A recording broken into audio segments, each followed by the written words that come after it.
first flew in June 63, and it flew with the RAF till February 83. Team shown there, but it's ironic that they're half a ton each.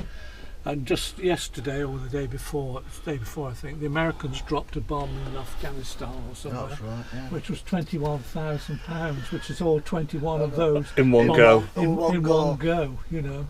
So, but the Victor could carry 35 £1,000 bombs, so it must have been enormous in comparison to the Vulcan's Bombay. So that was and if they were going to do metal bombing, they could go up. The plotter navigator would work out the route where they're going.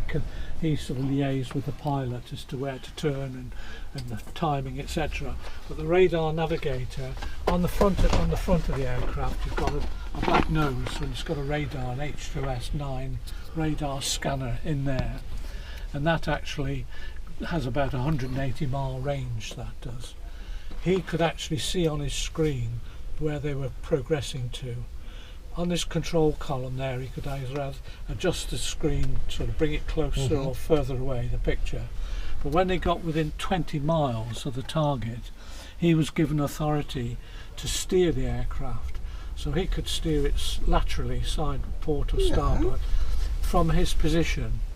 And when he was over the target and he got the offset to allow the bomb to drop, then all he had to do was press it once. However many bombs he'd selected on this device here, that's his system switch selector. That was used on lots of different aircraft.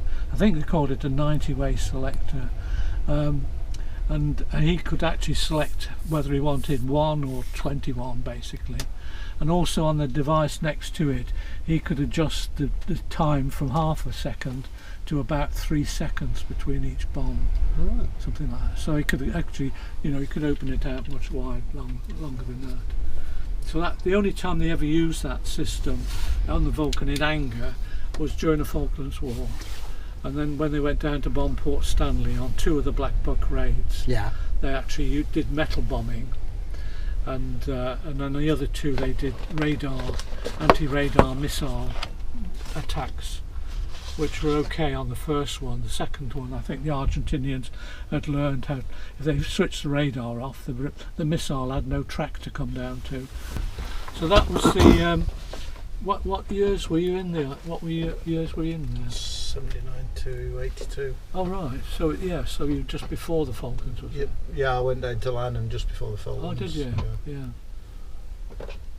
Because that caused a bit of a stir when they were sort of going off site at Waddington when they were decommissioning the squadron, I believe, in the hangar at the time these Falcons were taking off, and everybody wondered where the hell what's happening outside. Now the other thing they got is the Blue Steel. Now this was a Blue Steel Vulcan. This came into the RAF in '63. It went to Scampton, and at Scampton they could be kitted out with the Blue Steel missile, and that was underneath the aircraft there, so it's too big to go in the bomb bay. But that missile, it had its own inertial navigation system in the nose, a fearsome rocket motor in the tail with two sections. There was a high-powered rocket and a smaller powered rocket. But in the middle of it was a nuclear deterrent factor, and that was a nuclear explosive device of equivalent of 1 megaton. Now Nagasaki in '45 was 22 kilotons. So that was 50 times bigger than the Nagasaki bomb. So it doesn't bear thinking about what damage that would have done. And 1 megaton is effectively equivalent to 2 million of those bombs. Jesus. So, I mean, the Americans now got 21 of those in one bomb, but this nuclear one would have been equivalent, numerically equivalent to 2 million of those. Now, I say they could have got within 150 miles of the target. It was automatically programmed by the radar navigator, and if it had been released, it dropped for 4 seconds from the Vulcan, and the Vulcan got out of the way pretty quickly because once after 4 seconds the rocket motor cut in and accelerated the Blue Steel up to another 5,000 to 10,000 feet. So if it hadn't moved out the way, it might have got a blue steel implant. Mm. and then it went into the target at over 2,000 miles an hour. Now in the 1960s, that was just unbelievable. Yeah. Those sort of speeds. And of course, we had the 4-minute early warning in those days, and radar at Fylingdales. They were looking out towards Russia. It was only 4 Four refills. going down, yeah, and 1 coming back. So how long did it take? I mean, how long did 12 people? hours, I think. Well, there was 16 hours. 16 hours in for- total, weren't they? What is that? That round trip? Yeah. So you'd be about 10 or 11 hours and 5 coming back, something like that. I mean, you used to do about 3,500. You know, and it all depends obviously what speed. I mean, Could you that imagine being cramped in this for 16 hours? no. Because there was more often than not there were actually 6 in here because the crew chief had flown. Well, not on the Black Buck. Not on the bombing But- runs, but but on the- certainly in the On the Black Buck, they did have an extra pilot from the Victor tanking Jeez. fleet who actually did the refuelling. And every time they wanted refuelling, the co-pilot came down. They swapped places Yeah. because the crews, the air crew itself, they weren't used to refuelling in the daytime. Never mind at night. Yeah. That's right. So- yeah, so- we'd stop so- doing it. Yeah, that's right. Yeah. 16 hours. I can't get around that And you one. can't go for a pee. Hey, do you know what? This is digging in my arse right now, and I've only been in there 2 minutes. Well, you don't have to big go. tubes. Yeah. Everybody got one of these.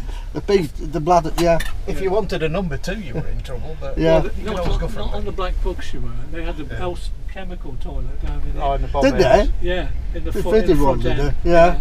Because nobody can guarantee No. you 16 hours, surely. Even in those days. Yeah, because the crew chiefs used to lie down in the bomb areas position just to keep out the work. We've got an ex-crew chief who's a volunteer and opens a Vulcan up here, and he was telling us that he was flying in a Vulcan over Indonesia. And, yeah, in a couple of minutes, and they got locked on by 2 MiGs. Well, they assumed they were MiGs on the AEO's rear warning radar scanner there, that orange one. And as the Vulcan manoeuvred, so the MiGs manoeuvred, they were closing in on them, and the captain said, "Right, hang on to your seats, chaps."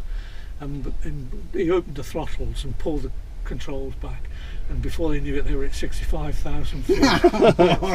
Well beyond the MiG's range. and the MiGs had just disappeared off the screen. Yeah. So it was actually brilliant. I mean, it used to win a lot of competitions. Yeah. The Vulcan did with Strategic Air Command. The Americans always accused us of cheating Yes, because that's we'd right. fly aircraft under the wings, Yes. so they couldn't see them. They thought they had 1 aircraft on radar, and they got about 3 or 4. Yeah.